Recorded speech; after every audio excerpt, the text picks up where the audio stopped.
പേരിൽ തന്നെ ആയുധമുള്ള പേര് ഏത് എന്നുള്ളതാണ്.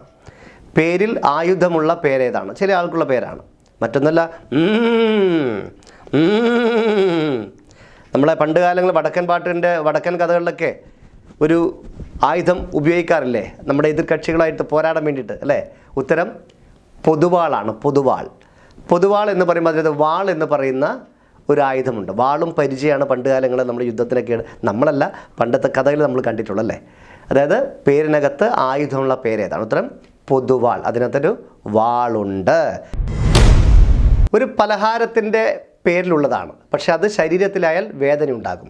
അത് കൊച്ചുകുട്ടികൾക്കായാലും മുതിർന്നവർക്കായി കഴിഞ്ഞാലും എത്ര വലിയ ശാരീരികമായിട്ട് ആരോഗ്യപരമായിട്ടുള്ള ആൾക്കാർക്കായി കഴിഞ്ഞാലും ഈ പലഹാരത്തിൻ്റെ പേരിലുള്ളത് ശരീരത്തിലായാൽ വേദന ഉണ്ടാക്കും. ഉറപ്പാണ്. അത് കുറച്ചും കൂടി പവർ കൂടിക്കഴിഞ്ഞാൽ നല്ല വേദന ഉണ്ടാകും. എങ്കിൽ ഏതാണ് ആ പലഹാരം എന്നുള്ളതാണ് ചോദ്യം. ഉത്തരം ഇടിയപ്പമാണ്. ഇടി പേരിൻ്റെ ഒരു പലഹാരത്തിൻ്റെ പേരിലുള്ളത് ശരീരത്തിലായാൽ വേദന ഉണ്ടാക്കും. എന്താണ്? ഇടി കൊള്ളുക എന്ന് പറഞ്ഞാൽ ചെറുതായാലും വലുതായാലും നല്ല വേദന ഉണ്ടാക്കുന്ന സംഭവമാണ്. അപ്പം ആ പലഹാരം ഏതാണ്? ഇടിയപ്പം. ഇടിയപ്പത്തിൻ്റെ ഇടി നമ്മുടെ ശരീരത്തിൽ കൊണ്ടുകഴിഞ്ഞാൽ വേദനയാണ്. ഓക്കെ. ഒരു ഇംഗ്ലീഷ് അക്ഷരം പോയാൽ ഉണ്ടാകുന്നത് ചില ആളുകളുടെ സ്വഭാവത്തിലുണ്ട്. എന്താണ്?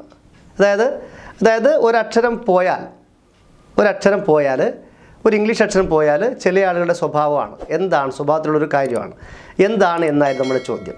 ഉത്തരം ഈഗോ ആണ്. ഈഗോ എന്ന് പറയും, അല്ലേ? അതായത് ഈ എന്നുള്ള അക്ഷരം പോയി കഴിഞ്ഞാൽ ഉള്ളത് പല ആൾക്കാരുടെ സ്വഭാവത്തിലുണ്ട്. എന്താണ്? ഉത്തരം ഈഗോ. ഗോ എന്ന് പറഞ്ഞാൽ പോവുക. ഈ എന്ന അക്ഷരം പോയി കഴിഞ്ഞാൽ ഈഗോ.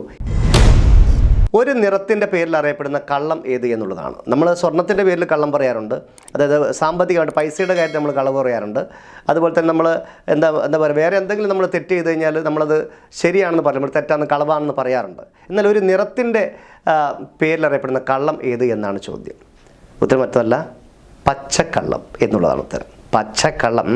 അതായത് ഇമാരിക്കള്ളം വേറെ, പച്ചക്കള്ളം. അതായത് ഇല്ലാത്ത കാര്യങ്ങൾ ഉണ്ടാക്കി പറയുന്നതിനെ പച്ചക്കള്ളം പറയാം, ഈ പച്ചക്കള്ളം പറയാമെന്ന് പറയാം, അല്ലേ? പണ്ട് മുതൽക്കേ പറയുന്നതാണ്. അപ്പം പച്ചക്കള്ളം, ഒരു നിറത്തിൻ്റെ കൂടെയുള്ള കള്ളം, പച്ചക്കള്ളം. ചില ആളുകളുടെ ജനനവുമായി ബന്ധപ്പെട്ട് പറയുന്ന അല്ലെങ്കിൽ പറയപ്പെടുന്ന ഒരു ഉപകരണം ഏത് എന്നുള്ളതാണ്. ഇത് പല വലിപ്പത്തിലും ചിലപ്പോൾ വീടുകളിലൊക്കെ ഉണ്ടാകും, ചിലപ്പോൾ മറ്റ് സ്ഥലങ്ങളിലൊക്കെ ഉണ്ടാകും. ചില ആളുകളുടെ ജനനവുമായി ബന്ധപ്പെട്ട്. ഉത്തരം മറ്റൊന്നല്ല, ഉത്തരം ഉരുളിയാണ്. ഉരുളി. എൻ്റെ മോനിതാ ഉരുളി കമർത്തിയിട്ടുണ്ടായ സന്താനാണ് പോകുന്നത്, ഒരു ഗുണവുമില്ല. ചില ആൾക്കാരും പിന്നെ കുട്ടികളില്ലാത്തതിൻ്റെ പേരിൽ ഇന്ന ക്ഷേത്രത്തിൽ ഉരുളി കമർത്തിയിട്ട് കിട്ടിയ പുത്രനാണ് ഇത് എന്ന് പറയും, അല്ലേ? അപ്പം ഉരുളി കമർത്തി ഉണ്ടായതാണ് ഈ കുട്ടി എന്ന് പലപ്പോഴും പലയാളും പറയാറുണ്ട്.